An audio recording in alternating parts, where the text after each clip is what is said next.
할렐루야.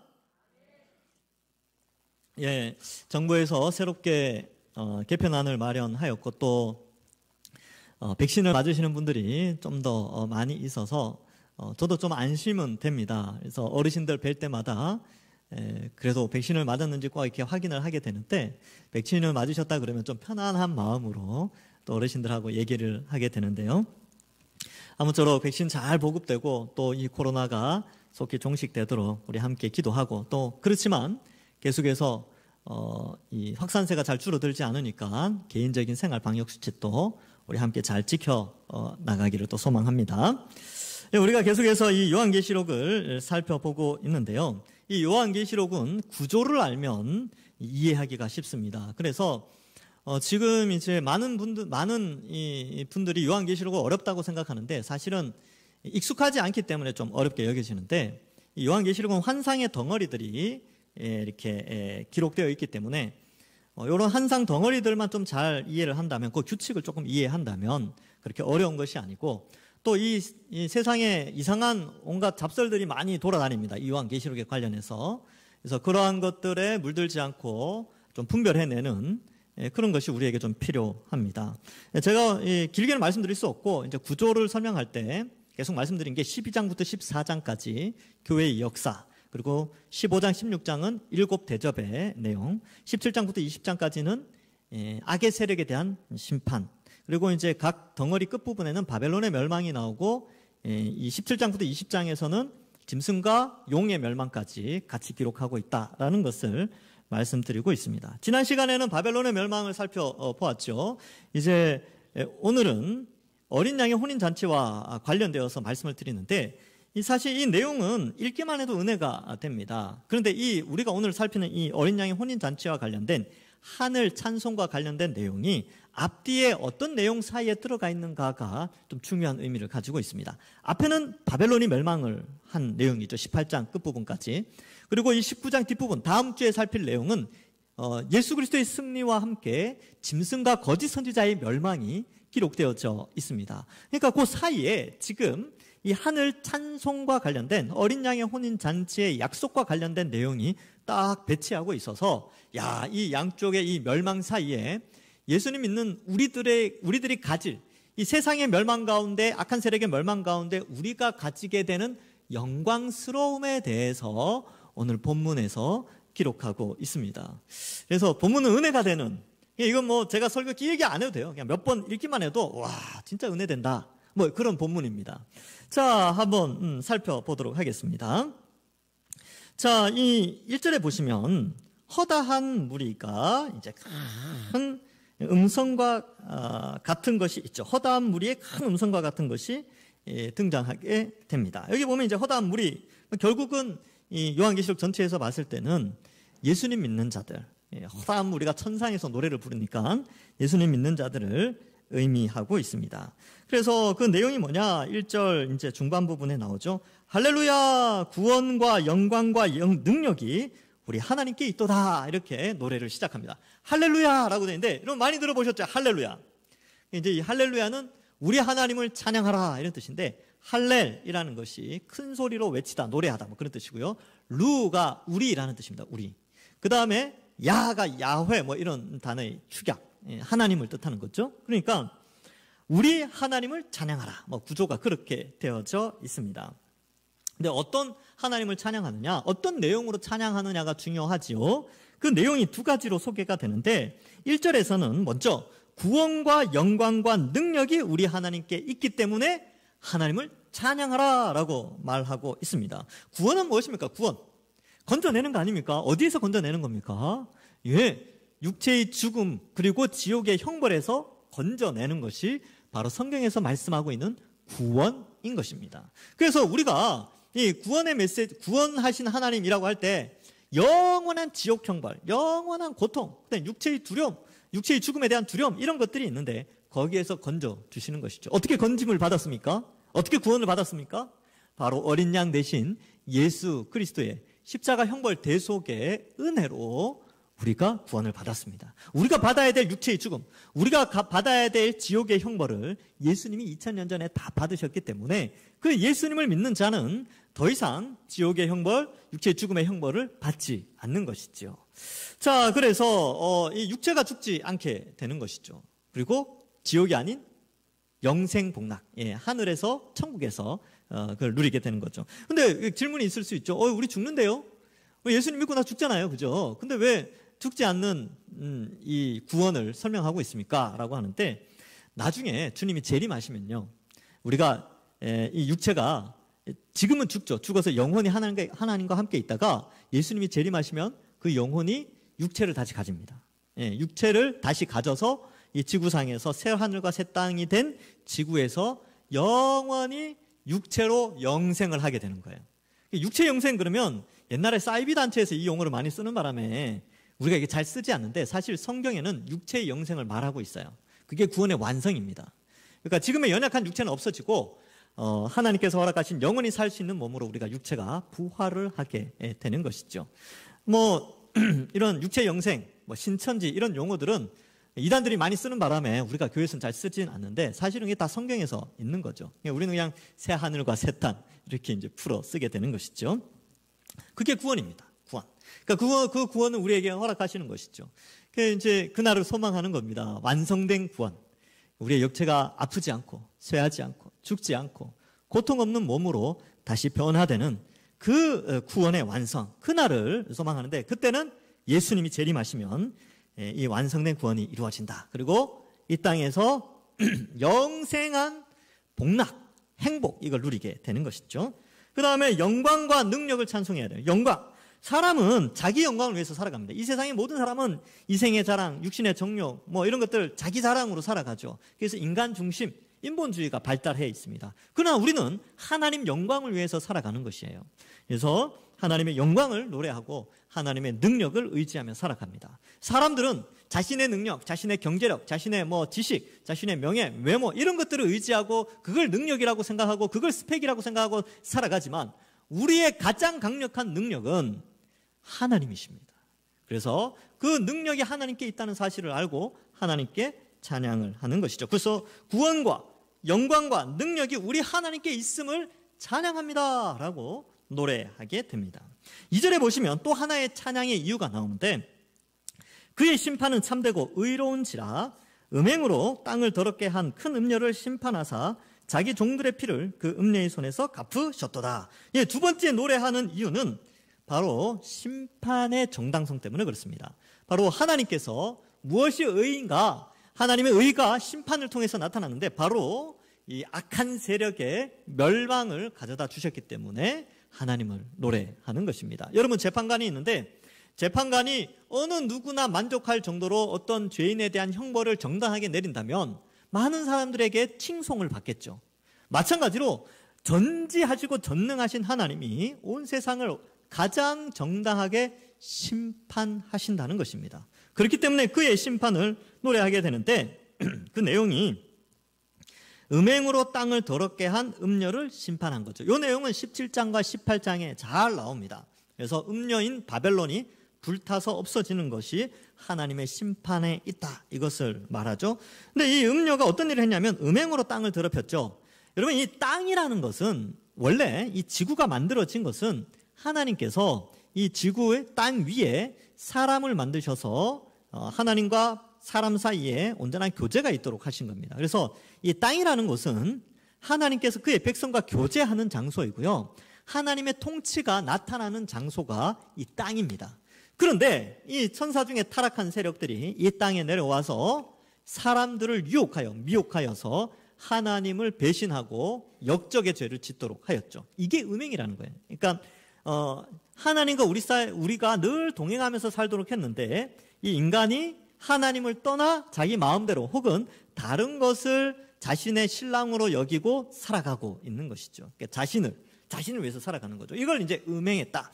땅에 뭐라고 됐죠? 음행으로 땅을 더럽게 한 그 바벨론을 하나님이 심판하셨다라는 것입니다. 그래서 땅은 나중에 회복돼요.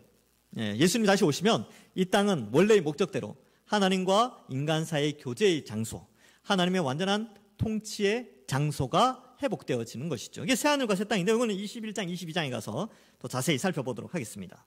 자, 근데 그 음녀인 바벨론이 멸망을 당하죠. 그 다음에 또 하나의 이유가 왜 멸망을 당하느냐? 자기 종들의 피를 손에서 갚아주시기 때문에 그렇습니다. 18장 24절 마지막 부분에 보면 선지자들과 성도들과 및 땅 위에서 죽임을 당한 모든 자의 피가 그 성 중에서 발견되었느니라 하더라. 그러니까 이 바벨론 성 안에 의인의 피가 가득한 거예요.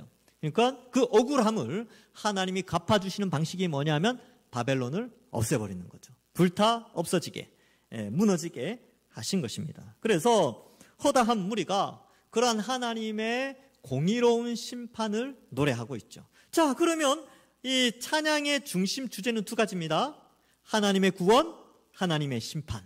이 두 가지를 노래하고 있는 것입니다. 사실 이게 우리가 부를 노래입니다. 우리가 부르는 노래예요. 우리를 구원해 주신 거 감사하고요. 이 세상에 악이 영원하지 않고 심판받는 날이 있다는 것을 알기에 우리는 노래하게 되는 것이지요. 자, 그래서 3절에 보면 두 번째로 할렐루야 하니 그 연기가 세세토록 올라가더라.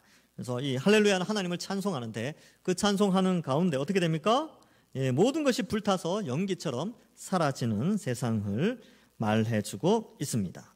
자, 이제 4절부터 또 다른 찬양의 대상이 나옵니다. 앞에서는 허다한 무리가 찬양을 했죠. 이제 4절에서는 24장로와 네 생물이 엎드려 보좌에 앉으신 하나님께 경배하며 이르죠. 그래서 경배도 하죠. 엎드려 절하고 그 다음에 할렐루야 찬양을 하게 됩니다. 그러면 이 24장로는 누구냐?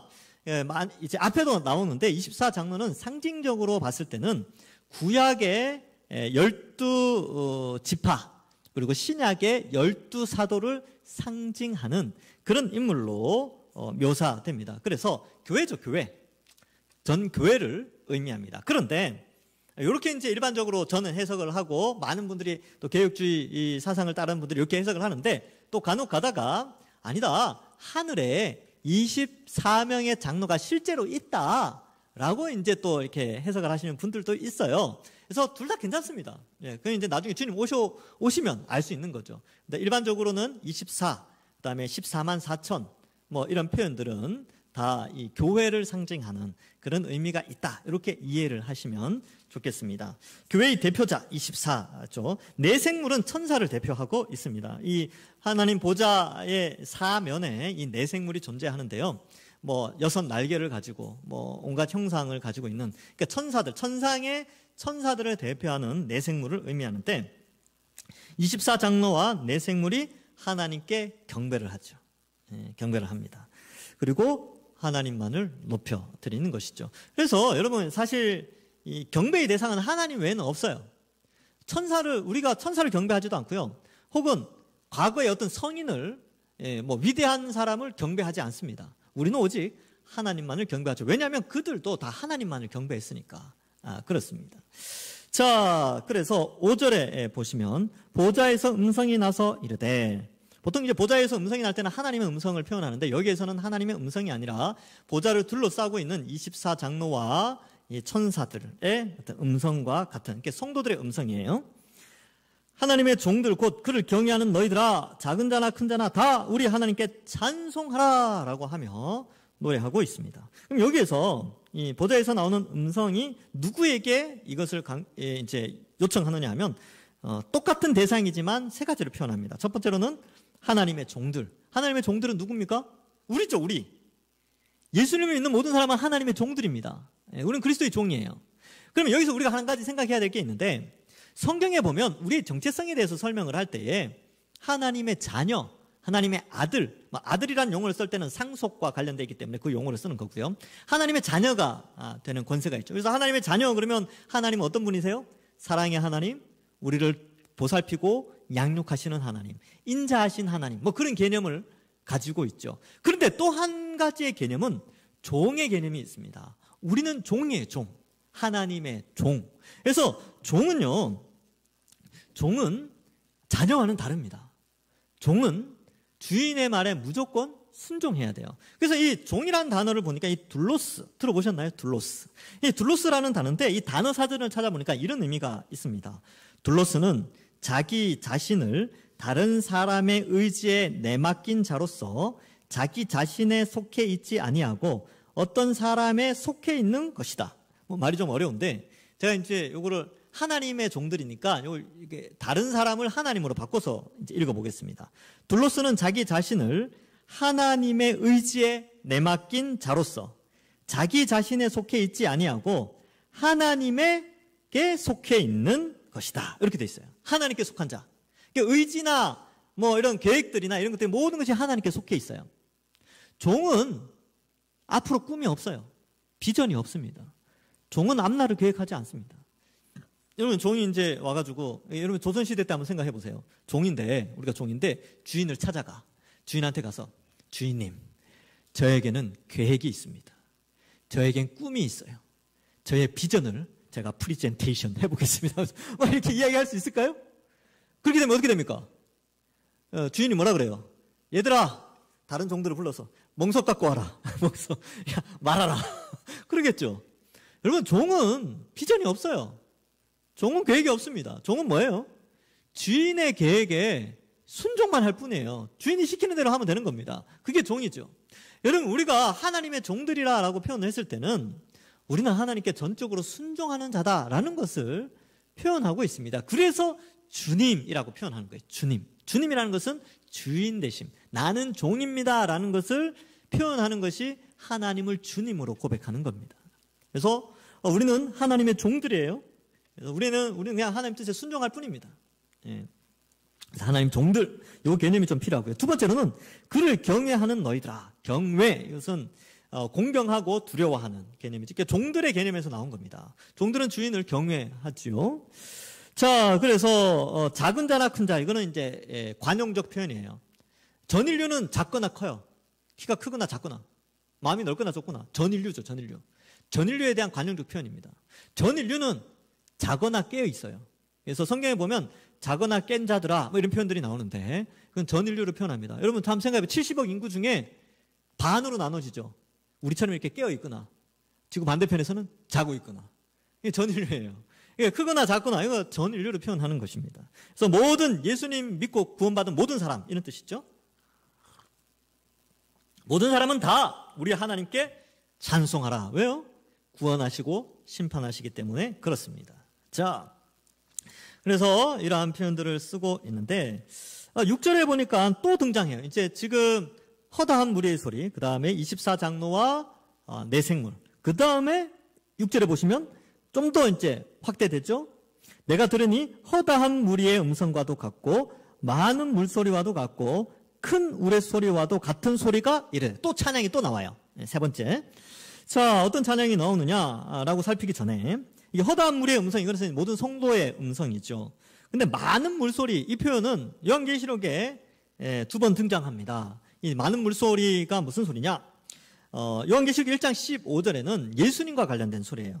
거기에 보면 그의 발은 풀무불에 단련한 빛난 주석 같고 그의 음성은 많은 물소리와 같으며, 이게 요한계시록 1장 15절에 나오고 있습니다. 그 다음에 요한계시록 14장 2절과 3절에는 이런 말씀이 나와요. 내가 하늘에서 나는 소리를 들으니 많은 물소리와도 같고 큰 우레소리와도 같은데 내가 들은 소리는 검은 고 타는 자들이 그 검은 고를 타는 것 같더라. 그들이 보좌 앞과 네 생물과 장로들 앞에서 새 노래를 부르니 땅에서 속량함을 받은 14만 4천 밖에는 능히 이 노래를 배울 자가 없더라. 이렇게 기록하고 있죠. 그래서 14만 4천, 즉 교회 전체 공동체가 소리를 내어 하나님께 찬양하는 것을 많은 물소리와도 같고 큰 우레소리와도 같도다, 이렇게 표현하고 있습니다. 그래서 많은 물소리라는 용어가 나올 때는 이게 하나님의 음성 혹은 예수님의 음성을 표현하기도 하고 성도들의 찬양의 소리를 표현할 때도 많은 물소리와 큰 우레소리로 표현되어지고 있습니다. 그래서 이거 한번 상상을 해보십시오. 허다한 무리가 엄청나게 우렁찬 소리로 하나님을 찬양하고 있는 거죠. 예. 그래서 여러분 우리 동산교회 안에서 지금은 이제 우리 찬양단이 못 쓰지만 나중에 코로나 끝나면 이제 설 거 아닙니까? 또 찬양 들으면 어때요? 은혜가 되잖아요. 예. 이렇게 기다려집니다. 찬양 소리 이제 찬양대에 찬양이 기다려져요. 언젠간 찬양을 들을 수 있을 날이 있을 것이다. 근데 이 공간 안에서 울려지는 그 아름다운 찬양도 그렇게 은혜가 되는데, 여러분 구원받은 모든 자들이 하늘에서 아주 웅장한 소리로 하나님을 쫙 찬양을 한다면 여러분 그 감동이 있지 않겠습니까? 감동. 제가 이제 유튜브를 자주 보진 않지만 유튜브에 합창을 한 번씩 들을 때가 있어요. 합창. 그러면 합창을 이렇게 들으면 이렇게 스타디움, 큰 옛날에 코로나 전에 큰 스타디움에 합창단 막 숫자가 막 수천 명인 것 같아요. 막 꽉 엄청난 숫자가 딱 서가지고 찬양을 해요. 그럼 그것만 봐도 막 감동이 돼. 그 몇 명 모인 거 가지고 불과 몇천 명밖에 안 모이는데, 근데 하늘에서는 수천 수만 허다한 셀 수 없는 수많은 수천 년 동안 하나님을 믿고 살아온 우리 믿음의 선배들과 예수님 믿고 죽어간 모든 믿음의 선배들이 함께 하나님을 노래하는 그 장면을 생각해 보십시오. 우와, 거기에 우리가 딱 끼어가지고 같이 찬양하고 있다, 이렇게 생각해 보십시오. 얼마나 웅장하고 얼마나 큰 감동과 기대감이 있겠습니까? 바로 그러한 웅장한 모습을 우리에게 보여주고 있습니다. 하나님의 영광을 드러내는 거죠. 그리고 노래합니다. 6절 중간에 할렐루야, 예, 우리 하나님을 찬양합시다. 주 우리 하나님 곧 전능하신 이가 통치하시도다. 우와, 예, 하나님이 통치하십니다. 그래서 이거는 과거, 현재, 미래 하나님의 통치를 우리에게 알려주고 있는 것이죠. 여러분, 이 세상에 한번 생각해봐요. 걸출한 왕이나 통치자만 등장해도 그 백성들이, 그 국민들이 얼마나 편하게 지냅니까? 얼마나 행복하게 지냅니까? 그죠? 그런데 그들은, 인간 통치자들은요, 누구나 다 흠집이 있어요. 흠집이 있어요. 완전한 통치자는 없습니다. 완전한 통치자는 없죠. 그런데, 그리고 그들은 영원히 살지 않아요. 몇 년 통치하다가 죽습니다. 그래서 예전에 왕들 보면 한 40년 통치했다 그러면 엄청나게 길게 통치한 거예요. 예. 그런데 죽지 않고, 또 인간은 부족해서 아무리 잘한다고 그래도, 예, 부족함이 있지만 부족함 없이 전지하시고 전능하신 하나님이 통치하시고 그 통치 아래서 살아가는 백성들은 어떻겠습니까? 행복하겠죠. 행복하죠. 예. 태평성대, 이 용어가 인간 세계에는 없을 수 있지만 영원한 하나님 나라, 그 나라에서는 바로 그 행복이 주어지는 것입니다. 그래서 전능하신 하나님이 통치하시도다. 하나님이 통치하시는 거죠. 여러분, 이 세상을 한번 바라보십시오. 이 세상에 수많은 나라들이 있고 또 있지만 인간 스스로가 통치한다고 해도 다 한계가 있습니다. 그러나 하나님은 과거나 현재나 미래를 통치하고 계시죠. 여러분, 우리 안목을 조금 넓혀 볼까요? 여러분, 하나님이 이 지구를 통치하고 계세요. 나라 200여 개국 나라가 존재하면서 그래도 이렇게 존재하면서 살아가는 것, 인간이 극도의 타락으로 나아가지 않고 그나마 질서를 유지하면서 이렇게 되어지는 것도 하나님의 통치가 있기 때문에 그렇습니다. 그리고 좀 넓게 생각해 볼까요? 여러분, 지구가 존재하고 달이 존재하지 않습니까? 하나님께서 넷째 날 달을 만드셨죠. 넷째 날 해를 만드시고 넷째 날 별을 만드셨죠. 즉, 이 말은 지구를 먼저 만드신 다음에 우주 전체를 만드신 거예요. 자, 그런데 이 달이 그때부터 존재해 오면서 지구를 공전을 합니다. 지구를 돌아가요. 지구 주위를 돕니다. 그래서 지구와 가까워질 때는 인력에 의해서 바닷물이 좀 높아지기도 하고, 또 멀어질 때는 바닷물이 낮아지고. 근데 이게 한 채 오차도 없이 이 돌아가는 것이요, 1cm도 어긋남 없이 몇천 년 전이나 태초부터 지금까지 그 자리를 그대로 돌고 있어요. 여러분, 인간이 만든 기계는 쉽게 고장납니다. 오래 못 써요. 전자제품 몇 년 씁니까? 10년? 20년 씁니까? 예, 오래 못 쓴다니까요. 그런데 하나님이 만드신 이 우주와 지구와 이 천체는요, 창조 때부터 지금까지 고장 한 번 안 났어요. 정확하게 그 위치를 돌고 있어요. 지구의 공전도 마찬가지죠. 지구가 태양 주위를 1년에 한 바퀴씩 돌지 않습니까? 요게 조금만 빗나가도 100년 후, 200년 후는 태양에서 멀어지든지 태양에서 가까워지면 인류는 멸종합니다. 살 수 없죠. 그런데 수천 년이 지나도록 단 0.00000000001도도 변하지 않고 그 자리를 그대로 돌고 있어요. 왜요? 전능하신 하나님이 통치하시기 때문에 그렇습니다.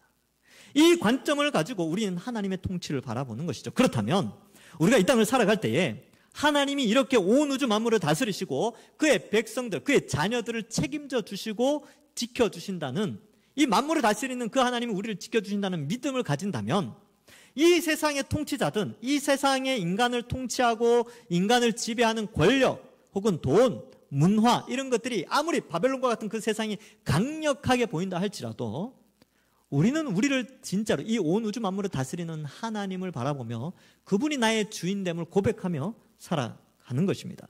그래서 우리 믿음의 선배들은 하나님의 전능하신 통치를 믿었기 때문에 타락한 인간의 통치 아래에서 순교에 이르더라도 그 신앙을 지켜나갔던 것입니다. 왜요? 하나님이 통치하신다는 것을 믿었기 때문에 그런 것입니다. 우리도 마찬가지입니다. 우리가 살아가는 삶의 그 협소한 장소에서, 뭐 회사에서, 가정에서, 사회 속에서 그 지배력이 누구에게 있다고 생각해요? 뭐 학교에서든지, 뭐 교수님에게, 사장에게, 아니면 누구에게 있는 것처럼 보이죠. 근데 그들이 우리의 삶을 지배하는 통치자가 아닙니다. 우리의 삶을 지배하고 다스리고 보호하시는 분은 하나님이라는 사실을 우리는 잊지 않아야 됩니다. 예. 그래서 이 관점을 가지고 하나님을 찬양할 수 있죠. 7절에 보면 우리가 즐거워하고 크게 기뻐하며 그에게 영광을 돌리세. 왜요? 그 하나님이 통치하시면서 뭔가를 준비하신대요. 예. 7절 뒷부분에 어린 양의 혼인 기약이 이르렀고 그 아내가 자신을 준비하였으므로 크게 기뻐하는 겁니다. 여러분, 잔치가 준비되어 있답니다. 잔치. 이 잔치는 인간이 준비한 잔치가 아니고 창조자 전능하신 하나님, 온 우주의 통치자가 준비한 잔치가 있대요. 그 잔치는 마치 결혼식과 같은 그러한 기쁨의 잔치를 베풀어 준다는 것입니다. 어린 양의 혼인 잔치가 준비되어 있고 아내들은 그것을 준비해야 된다. 이렇게 되어져 있지요. 8절에 보면 그에게 빛나고 깨끗한 세마포 옷을 입히도록 신부에게 입히는 거예요. 허락하셨으니 이 세마포 옷은 성도들의 옳은 행실이로다. 자, 여기에서 이제 우리가 하나 좀 재미있는 역사적인 문화를 좀 알 필요가 있습니다. 우리 결혼식은 하루 만에 끝나죠. 그것도 1시간 혹은 2시간 안에 끝나요. 그죠? 근데 그것도 막 준비하는데 시간이 많이 걸리긴 합니다. 근데 유대인은 결혼식을 일주일 해요. 7일 동안 합니다.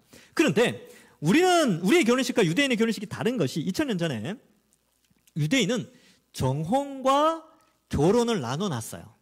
정혼은 뭐냐면 마을 단위, 보통 이제 결혼을 하면, 가정을 꾸리면 마을 단위로 하잖아요. 그래서 정혼을 했다 그러면 그 사람은 이제 법적인 부부가 된 거예요. 그 두 사람은. 그러나 아직 같이 살진 않아. 정혼을 하는 순간 같이 살 준비를 하는 거예요. 그래서 법적으로는 부부이지만 같이 살진 않고 남편과 아내가 하는 일을 나눠서 하게 됩니다. 신랑은 뭘 준비하느냐 하면 아내를 데려와서 살 수 있는 거처를 준비해요. 그리고 아내를 데려와야 되기 때문에 신부 집에다가 지참금을 준비합니다. 결혼 지참금. 그죠?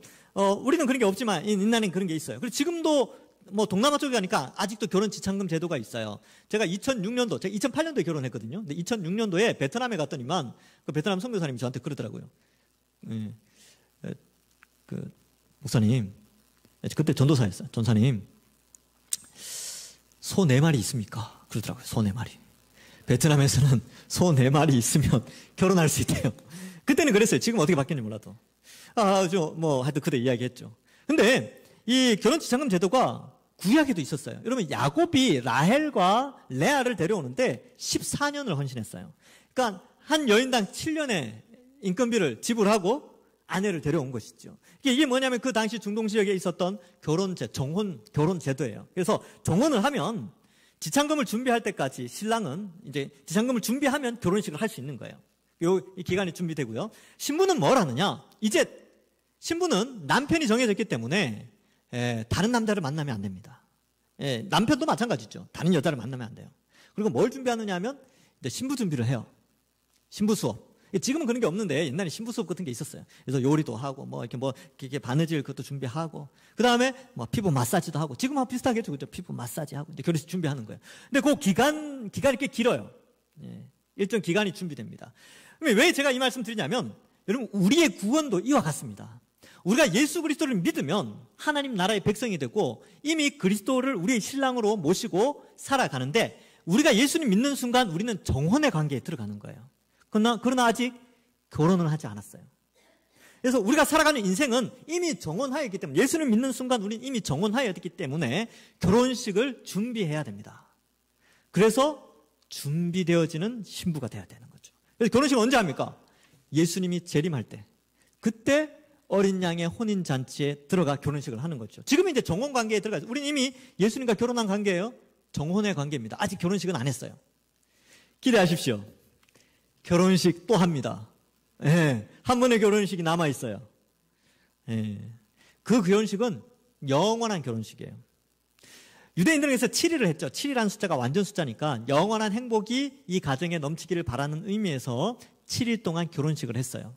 우리는 하루 하는 것도 힘든데 걔네들은 어떻게 여기 7일 동안 했을까요? 근데 7이라는 숫자의 의미가 있습니다. 예수님이 재림하여서 우리가 예수님과 결혼하여서 혼인잔치에 참석하여서 어때요?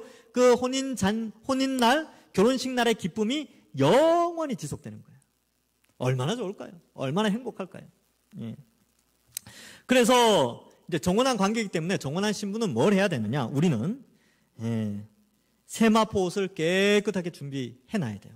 세마포 옷은 내가 만드는 건 아니에요. 주어지는 겁니다. 여기 보면 자세히 읽어보시면 그에게 빛나고 깨끗한 세마포 옷을 입도록 허락하셨죠.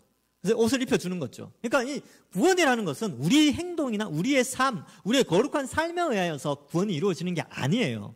하나님의 은혜로, 하나님의 선택에 의하여서 성령이 부어지고 예수 그리스도를 믿어 구원받는다니까요. 그러니까 하나님의 은혜로 세마포 옷이 주어지게 됐죠. 비유입니다. 비유. 그런데 중요한 것은 그 세마포 옷을 깨끗이 준비해야 된다는 겁니다. 그래서 어때요? 이 세마포 옷은 성도들의 옳은 행실이다. 이렇게 표현하는데 우리가 구원받고 나서 결혼식 날까지 어떻게 준비하느냐 하면 옳은 행실, 깨끗한 행실로 준비하는 것이죠. 여기서 오해가 있어서는 안 되는 것. 자, 우리가 착한 일을 하고 깨끗한 행동을 해서 구원을 받는 것이 아닙니다. 맞죠?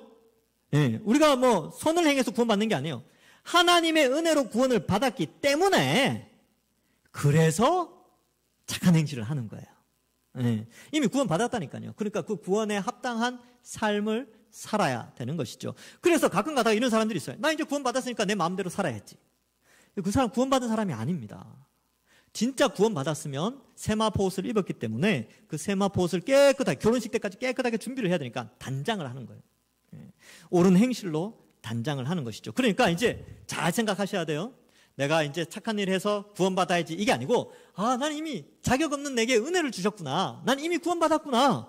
너무 감사하다. 구원받은 자로서 합당하게 거룩하게 살아가면서 어린 양의 혼인잔치를 준비해야지. 이것이 우리의 삶이에요. 그걸 이제 말씀하고 있는 것이죠. 자, 이제 9절과 10절을 보시면 천사가 내게 말하기를 기록하라. 어린 양의 혼인잔치에 청함을 받은 자들은 어떻다고요? 예, 복되죠. 그래서 이 세마포를 잘 준비한 자들은 복되게 됩니다. 그러면 이 요한계시록에서 이 세마포 옷이 준비된 것이 뭔지를 설명해 주고 있어요. 그래서 뭐 2장부터 3장 7교회를 통하여서는 악한 세력과 싸워 이긴 자가 이 거룩한 이 세마포 옷을 입은 자예요.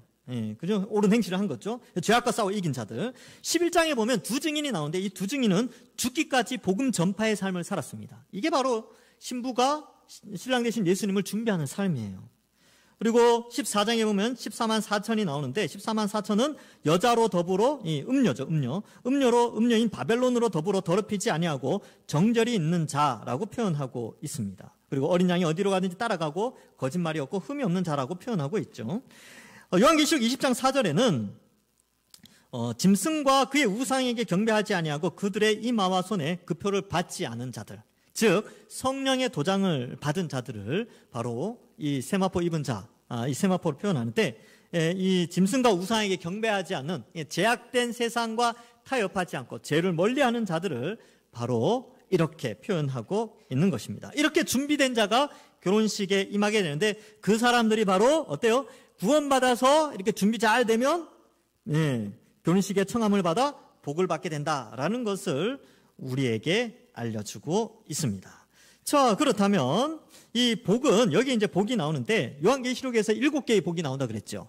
여기 네 번째 복입니다. 첫 번째 복은 1장 3절에 말씀을 읽고 듣고 지키는 자가 복이 있고요. 또 계시록 14장에 보면 지금 이후로 주 안에서 죽는 자는 복되다라고 표현하고 있어요. 그리고 계시록 16장 15절에 예수님이 도둑같이 오시는데 그때 부끄러움을 보이지 않는 자가 복이 있다. 여기 이제 세 번째 복이고 이제 네 번째 복이 어린 양의 혼인잔치에 청함을 받는 자가 복이 있다. 예, 구원받는 복이라는 거죠. 여러분, 우리가 신앙생활 하면서, 야, 나는 왜 이렇게 복을 못 받았나? 왜 자꾸 그렇게 생각하냐면, 다른 사람과 비교하니까. 저 사람 저런 복을 받는데 나는 왜 이렇게 복을 받지 않았지? 이렇게 생각하는데요. 아니요. 성경에서는 우리가 다 구원의 복, 영원한 복을 받았다라고 말씀하고 있습니다. 누가 좀 나보다 괜찮은 복을 받은 것 같잖아요. 여러분, 그 복, 100년도 안 간다니까요. 예, 100년도 안 가요, 그거.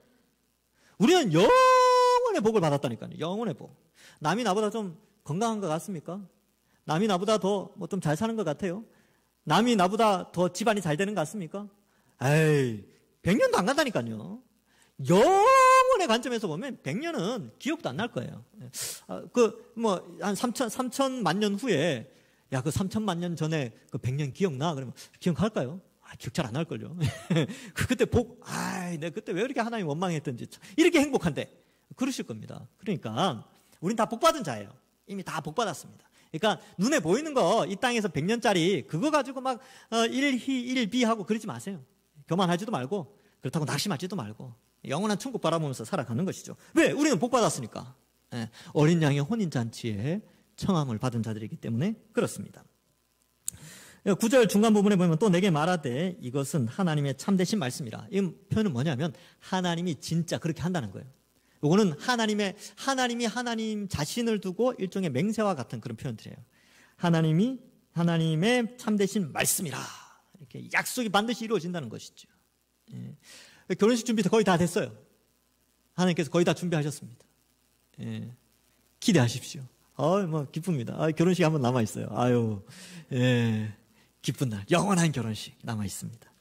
자, 10절에 보시면, 내가 그 발 앞에 엎드려 경배하려 하니 그는 천사죠. 천사가 나에게 말하기를 나는 너와 및 예수의 증언을 받은 내 형제들과 같은 종이니 삼가 그리하지 말고 오직 하나님께 경배하라. 예.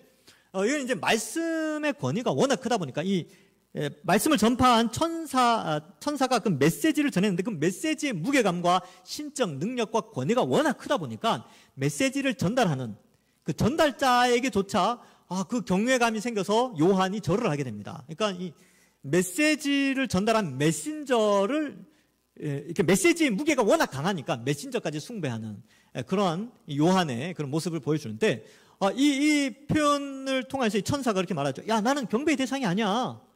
나는 그저 신적 메시지를 전달하는 메신저일 뿐이고 메신저의 역할은 메시지를 드러내는 것이지 메신저가 드러나면 안 된다는 거예요. 여러분, 이게 제가 왜 이 말씀 드리냐면 간혹 가다가 어떤 목사님들이 그렇게 말을 해요. 하나님께 하듯이 나한테 해라. 뭐 이런 형태로. 제가 어떤 세미나에 예전에 참석한 적이 있습니다. 제가 거짓말 할 필요가 없죠. 그죠?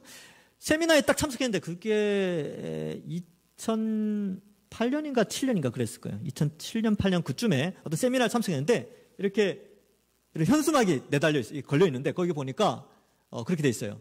우리는 하나님과 목사님을 위해 목숨을 버리겠습니다. 와, 섬찟하지 않습니까? 제가 우리 교단 목사님 세미나였는데 가가지고 야, 이거 한 2단 집회에 온 줄 알았어요. 결국 그 단체가 나중에 몇 년 후에 그 이단 대책위원회에 고발되어져가지고 막 조사받고 그랬어요. 지금은 그렇게 안 하겠죠. 뭐. 그러니까 그렇게 제가 이제 왜 말씀을 드리냐면 메시지 자체가 워낙 신적인 메시지이기 때문에 메시지를 높여야 돼요. 메시지를 전달하는 사람을 높이면 안 됩니다. 목사를 숭배하면 안 되죠. 목사는 대언자일 뿐이에요. 대언자가 무슨 힘이 있습니까? 그죠?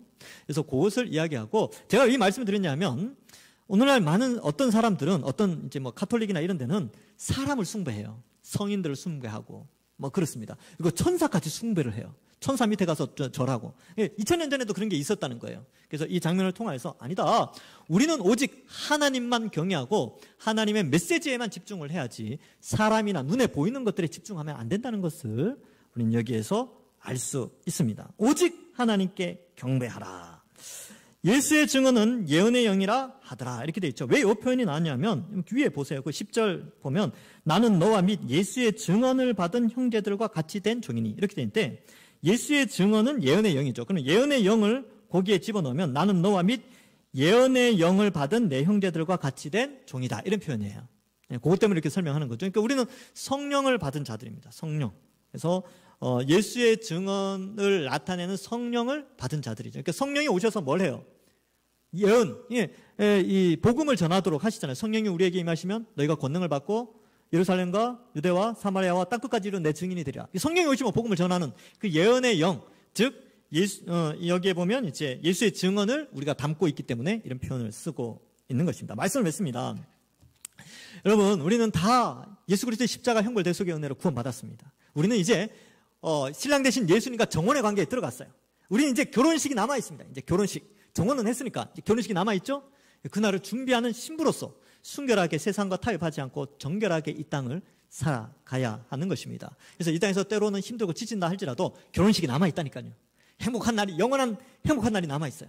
그래서 잘 견디시고 또 세상과 타협하지 않고 이번 한 주간 죄와 싸워 승리하면서 하나님께 영광 돌리고 여기 나오는 찬양들처럼 날마다 찬양하며 살아가시는 우리 모든 주의 백성들 되기를 주님의 이름으로 간절히 축원합니다.